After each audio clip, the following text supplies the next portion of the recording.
G'day guys, how are you? I hope you're well, because I'm well. I've got a bit of an earache actually. Had it for a couple of days. I think it's an inner ear infection, but I feel okay. Like there's no sort of sickness. I haven't got fevers and feeling unwell. I've just got an ear infection. But apart from that, I feel good. I feel really good, and I thought I'd do this video on the Friday. I'm well aware that some things could be going down right now at a football club. I'm also well aware that some announcements might be made about our club after this video is uploaded. But I thought I'd do a bit of a wrap, just my thoughts on a few things of what's transpired this week. And it's been a huge week, and it's happened pretty quickly, which I like. My biggest sort of thing was, how long do we have to wait before, we hear news regarding TDK, we hear news regarding Jack Silvani, but it happened quick and it happened swiftly. There's so much that's happened, and you know me, like you've been following this channel since 2019 when I first started.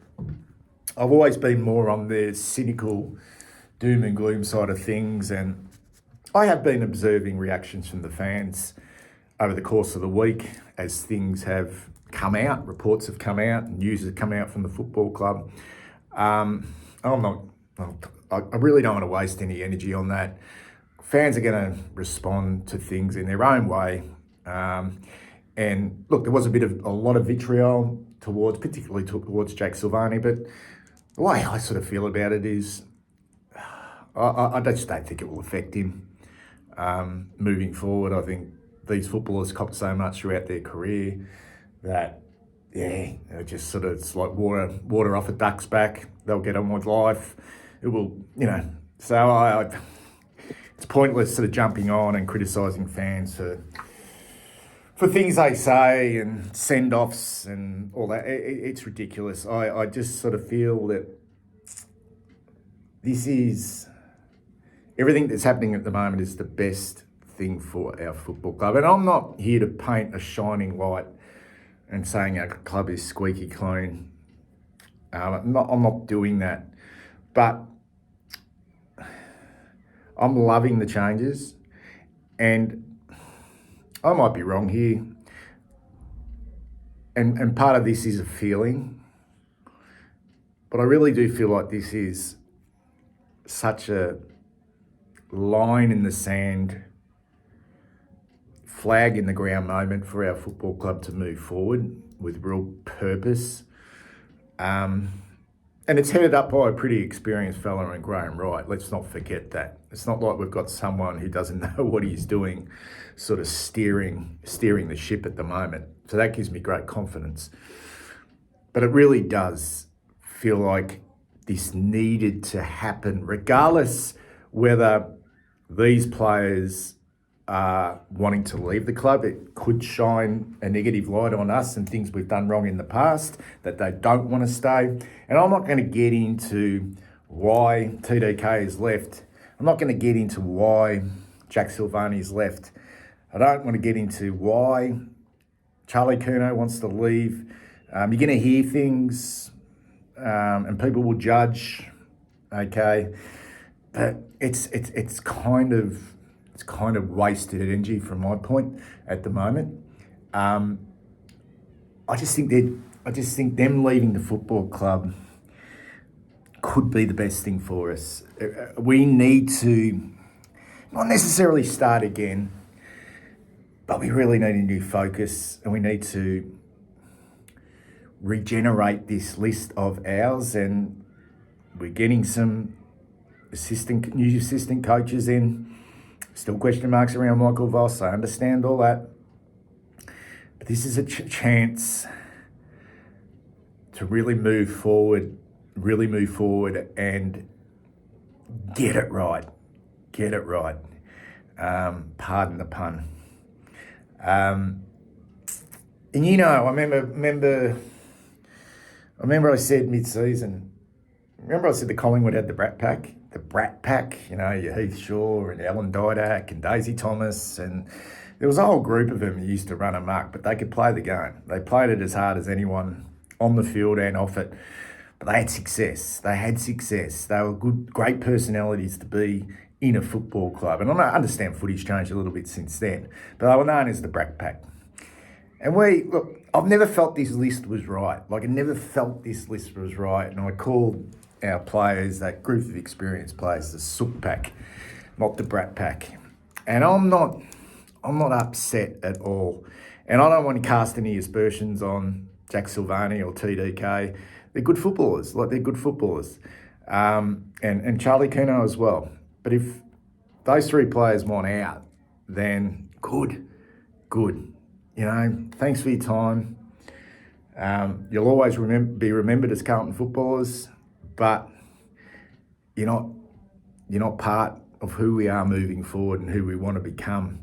And I don't see it as a massive concern or a massive problem. So please, bring it on. Bring it on. Yeah. Anyway, this all started, guys, before the season finished. The retirement of Sam Docherty was probably the first moment. I've got no doubt, and you can say it now, I'm not saying he was pushed out of the football club. I've got no doubt if he wanted to go on again, the club would have said no. Yeah, they would have said no. So that was the first moment, wasn't it? Really, when you think about it. Sam Docherty announcing his retirement. If Doc had gone to the club and said, look, I wouldn't mind playing for another 12 months, the club would have said no. That's it for you. Then the Brad Lloyd, which we all knew was coming. None of this is being blindsided.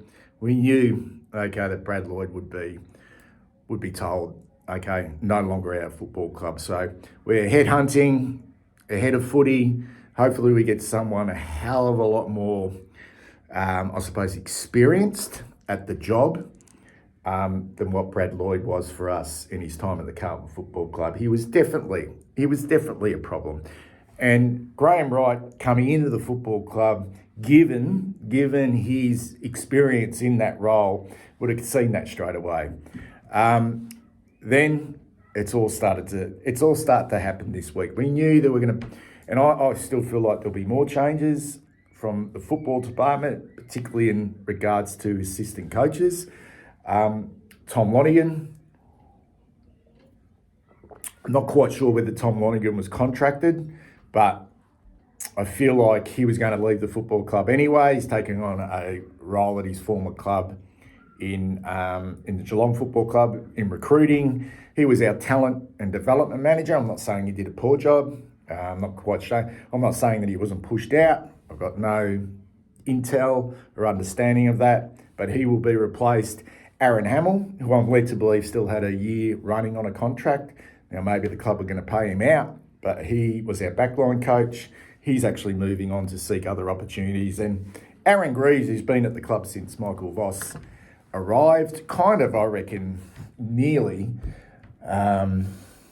not so much his right-hand man, but obviously has built a pretty strong connection with Michael Voss at Port Adelaide, now at Carlton. He's the head of coaching and performance, which I don't necessarily understand that role.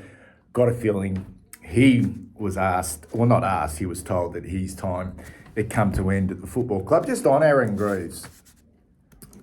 I saw a great thing from Aaron Greaves. He often gets out before the game and has a kick with the players as they're warming up. He kicks a ball to TDK or one of the ruckmen. He played football himself. He didn't play at the highest level. Big boy, Aaron Greaves.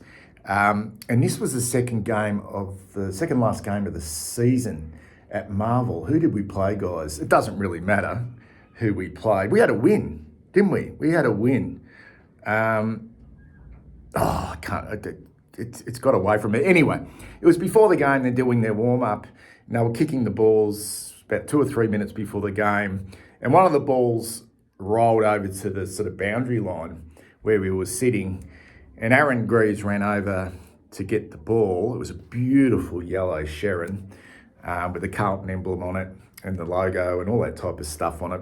Pretty much brand new Sharon. He picked it up out of the gutter and he handed it to a young Carlton supporter sitting in the crowd, and I thought, he's gone. Like, he knows his time at the club is finished. But it was just such a nice gesture to see the look on that kid's face to get this ball with the Carlton emblem on it. And I thought, fucking brilliant. Well done, Aaron Greaves. Anyway, so they're the assistants that will need to be replaced. No surprises really there, and I think there may be even more to come. Jack Silvani leaving, TDK leaving as free agents. I would have been disappointed. If we got to Monday or Tuesday and TDK decided to stay. I would have got to Monday or Tuesday and been disappointed if Jack Silvani decided to stay. I really would have. That's the way I'm feeling about it now. So I was kind of, when it happened, and we knew it was happening, I was kind of like, yes.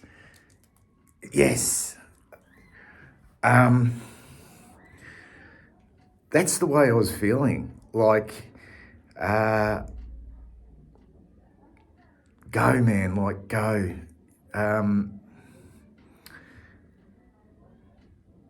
Good players.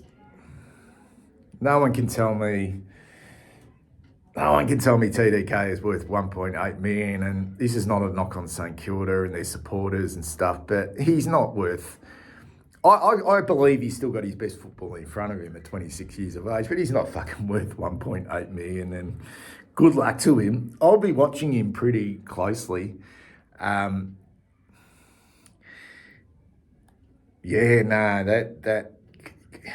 It's a lot of money, isn't it, to pay a bloke who's a good player. It's funny, isn't it, because we've got Frankie Evans, right? Frankie Evans, my man Frankie Evans, who's probably on fucking $75 a week and a packet of fucking Sayo biscuits or something and a tzatziki dip. That's probably what he's getting. It's just ludicrous to think that kind of money, and if you can earn it, take it, is being offered to TDK. It's fucking outrageous. And even keeping it in our club for, what was it going to be, 1.1 million is like, whew, a lot of money. So yeah, I'm not going to say good luck to him because I probably sincerely that wouldn't be the case. He's now a fucking enemy. You know, he's a 100-game player for the football club. Once his career finishes, he will always be someone who played for the Carlton Footy Club. But fuck, I can't wait to give it to him. Watch him intently when we're not playing him. You know, like, won't be disappointed if he plays well, but when we play him, fuck, just want to give it to him. And I hope our players give it to him as well. And Jack Silvani, this one's probably the interesting one from my end because he's obviously been unhappy for a while, and there's a lot of stuff being said regarding his dad and his family, which I don't want to buy into. I think he's a reasonably good footballer, but you know me, I've never rated him really highly as a player. That's not to say he won't go to Collingwood or the Western Bulldogs or Essendon, wherever they end up, and not be a decent intercept defender. But they can be replaced. Whether we can replace Jack Silvani right away, who knows? But yeah, no. See you later, bud. Thanks for your time. And like TDK, you're now fucking your enemy, man. Like, your fucking enemy, and I can't wait to give it to you. Particularly if you go to Collingwood. Can't fucking wait to give it to you. Anyway, delisted guys. We're going in a bit of a timeline. Then we got the news around Orazio Fantasia. I did say in the pre-season that he was just travelling as good as I've seen him. Yeah? Travelling as good as I'd seen him. He was running on top of the ground. He looked good, but he just could never get his body right. And I was pretty pessimistic about the bringing Fantasia to the football club. And there's no surprise for my end that he's been delisted. He's nearly 30 years of age, has never consistently been able to get onto the park. And to think that's going to change around now at his age, it's just not going to happen. I think he would be pretty appreciative of the fact that he could come to Carlton and get 2 more years on a career which has been curtailed by injury. And we never saw the best of him. Was it a free hit? Doesn't matter now. He's gone. Alex Chincotta, I reckon he's a pretty good fella, decent footballer, played a really good role for us last year when we were playing well as a run-with player, but copped an injury at the wrong time, particularly with that hip, which I think is probably worse than a lot of people understand. Came back this year, probably came back too early, got an opportunity, came in, but just wasn't moving the same, was not moving with the same freedom he had before he got the injury. And I think when you really look at it, if we're going to use a run-with player, we're probably going to use a Cooper Lord who can not only curtail the best, but also win his own football. And that's the future there. And Alex Chincotta leaves the club after 2 or 3 years. He's done wonderfully well to get on the AFL list. And he moves on. And Harry Lemmy's probably, I'm not saying he's unlucky at all, but there have been plenty of worse footballers that have pulled on a jumper at senior level for the Carlton Football Club. From that point of view, he leaves after 3 years with not one game of footy, senior football. So I think he's pretty unlucky from that end. Am I surprised he's gone? No. Do I feel like he's got a future somewhere else? I can't really answer that. Maybe another club will give him an opportunity as a train-on player. My biggest concern with someone over 200 centimetres, if you're asking them to be a key forward, is the ability to take some really strong contested marks. He's more of your lumbering lead-up, traditional type centre-half forwards, and he doesn't have great athleticism to do that, and not really much of a point of difference. I would have liked to have seen him come in when they had some injuries, when Lewis Young was played as a forward. I would have liked them to given Lemmy an opportunity to play that role, but they didn't do it. So he leaves the club after 3 years with no games under his belt. So that's 6 players officially out. 6, okay, officially. So we now talk about, I suppose the big one is the Charlie Curnow situation. If it is true, and I've got no reason not to believe it's not true, because this has been floating around for a while now, and whether it's through Charlie's management, whether it's coming from Charlie himself,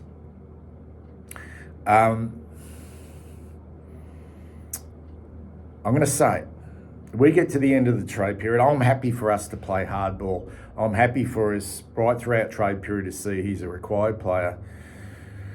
He's a required player. But if we're not seriously listening at other clubs and what they're willing to play, to offer for Charlie Curnow, if his mind is now out of the club, and I'm not going to buy into this, I'm happy to stay. It never sits well with me. I'll be pretty fucking disappointed we get to the end of the trade period and he's still at the football club. Because I reckon that would be a perfect 3 to go out. TDK Silvani and Charlie Curnow. I really do. I reckon that would be the perfect 3, knowing what we're going to get in exchange for those 3 players. The perfect 3 to go out. So that's my viewpoint on Charlie Curnow at the moment. And Elijah Hollins is really disappointing because I really rate him as a player. I think it's something we don't have a lot of. He doesn't have a lot of speed, but he's an elite decision maker. I reckon he's got a really great personality for football, but obviously some things are happening to him in his life that have kind of at times got out of control, and the club have lost patience. And the way I probably see it, and I don't know this for a fact, but when you lose patience, it suggests to me that they've become a distraction at the football club, and they've given him multiple chances, and they've asked for him to explore his options, to seek a trade with a year running on his contract,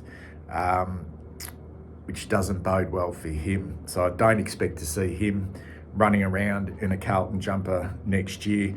The names that have been bandied about, guys, coming to the club, now these are just the ones you've heard. You look at these three names and think they don't sort of give you a lot of confidence, but I don't know. I don't want to put a line through anyone at this stage. I don't want to pump them up. They're just names that have been bandied around. Buka Kamas, they're all 25, 26 years of age, so they're in that sort of age group where you would think they would be coming into the prime of their career. But there's so many question marks on the three. But Buka Kamas, 25 years of age, played 39 games in 6 years of the Western Bulldogs. Originally, I'm pretty sure he was an NGA, rookie listed by the Dogs. It's a long time to be at a football club and only played 39 games. Funny enough, he actually made his debut against Carlton back in 2021, similar to what Lewis Young did when he was seeking a trade out of the Western Bulldogs. He played his first game against us as well. Buka Kamas is actually contracted until the end of next year, so we would have to trade for him. Not quite sure what he would be worth. He can play either end of the ground. He's actually a talent. But you always look at the fact that when you're playing a lot of reserve grade football of another club, there's always a big risk. He's quite athletic, but yeah, don't know. I really don't know with Buka Kamas. Interesting name which has been bandied around is Jack Petruccelli, who was delisted by the West Coast Eagles. When he first came into the AFL, he's actually a Melbourne boy from Epping, Northern Knights. He's another one who's 26 years of age, played 90 games, had some injuries, but when he first started at the Eagles in his first or second year, he was actually dynamite with his speed and his pace. I thought at that time, he's the type of player we should have chosen in the draft, but his career just stagnated. And when you're not playing regular football, I think he only played 2 games this season. You're not playing regular football at the West Coast Eagles. Jesus Christ. But he does have the speed, the breakaway speed, but he has had the injuries. So just a name, guys, just a name. And the other one is 204 centimetre ruckman from Fremantle, Liam Reddy, who never played any Coates Talent League football because of injury. He's a boy from Beaumaris. Massive lad. I'm talking massive. 204 centimetres, got more muscles than a seafood buffet. So he was injured through the Coates Talent League pathway, so he didn't do any of that. And then he went to VFL. That's right, he went to Frankston in the VFL. Started off as a forward, big lumbering left footer he is. A left footer, a little bit like kind of Sean Darcy. Could clunk a grab, but he's more of a ruckman. 25 years of age, which is a good age. And I suppose the positive here is there's 2 really good players keeping him out at Fremantle. That is Sean Darcy and Luke Jackson. He's only played 3 games since 2023 when he was picked up as a rookie. And it's, I suppose when you think about it, it's like a Lloyd Meek situation. Now, Lloyd Meek was in the same boat at Fremantle, probably wasn't getting the opportunities, went to Hawthorn, and I think he's been a revelation at Hawthorn. Big boy, big aggressive boy, paves the way for his midfielders, but I don't know a lot about Liam Reddy. Know he's out of contract, and given that they're still playing finals football, we don't know what the future holds for Liam Reddy, whether he will be delisted or whether he will request a trade, but he's out of contract, so you would think that he's probably not going to cost a lot. Not quite sure if, in fact, he wants to move away from Fremantle for further opportunities. And look, losing TDK, I reckon we still need to to bring a ruckman to the footy club. Whether Liam Reedy is good enough, I am not quite sure, guys. Anyway, super excited about the changes that are taking place. I'll be back later on. Tell us what you think. Are you excited? Are you disappointed? Is this the moment? Is this the moment for you that could turn our football club around? Speak soon.